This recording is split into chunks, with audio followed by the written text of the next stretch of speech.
Hey guys, welcome back.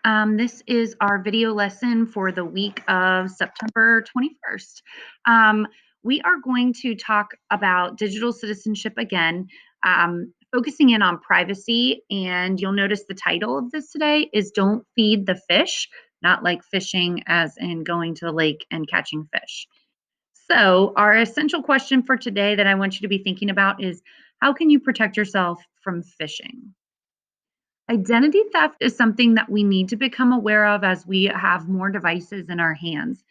Identity theft is a type of crime in which your private information is stolen and used for criminal activity.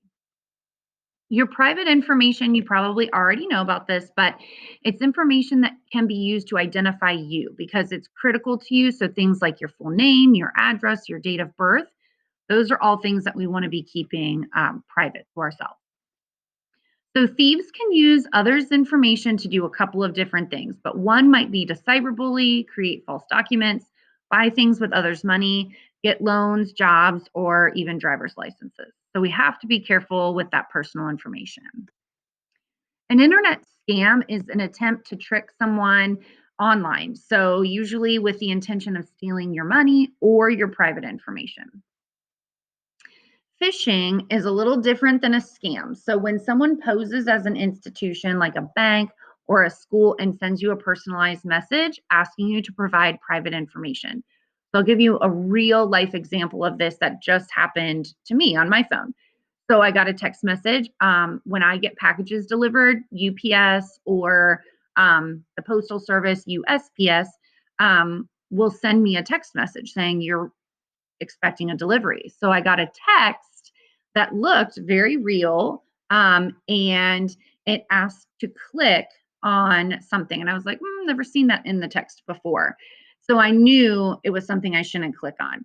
So if you ever get a text or you get an email or a message, we're going to talk today about what you can do to protect your information.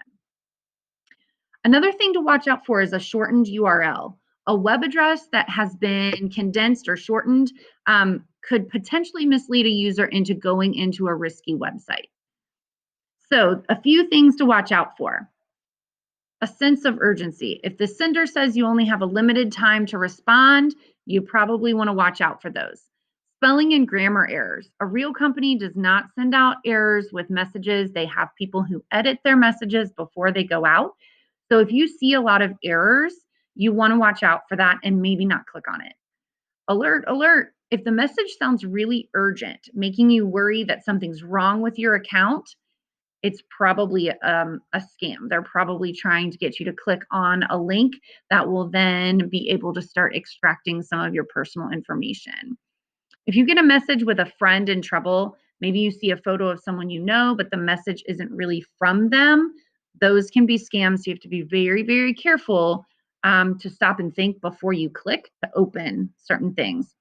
Shortened URLs, I kind of talked about that, but that's where they're trying to mislead you. It's going to look really close. So it might be Amazon, but it might be shortened by a couple of characters. So it looks to your eyes like that's, oh, yeah, I've seen that before.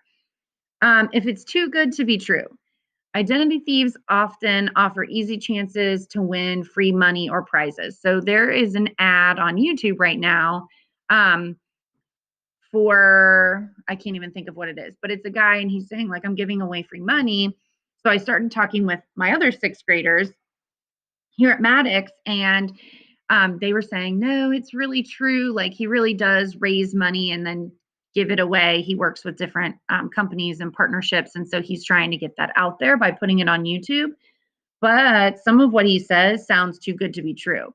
So we were talking about like, how do you know the difference between if this is real or if this is a scam? So you have to be really careful and stop and think before you start clicking on things.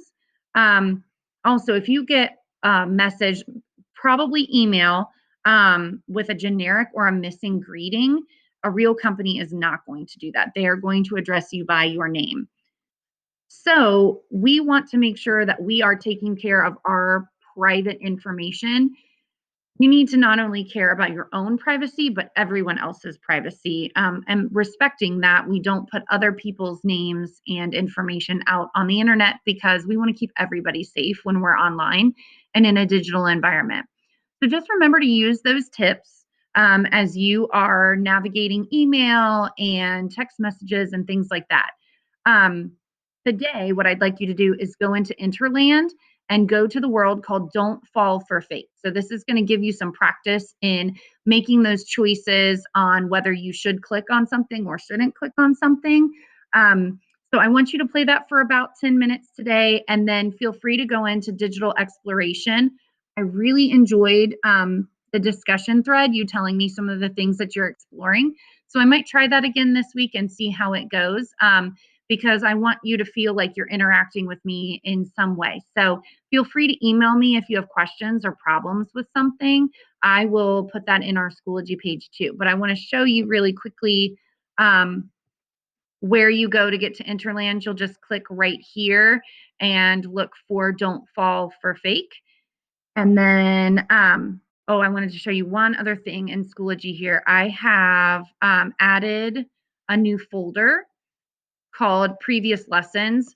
I will just always clean up the Schoology page so that you can just see this week's lesson. And if you've missed something, you can always go back in and find the previous lessons folder, and you'll be able to get everything. So I hope you guys have a great week. Be safe online, make good choices.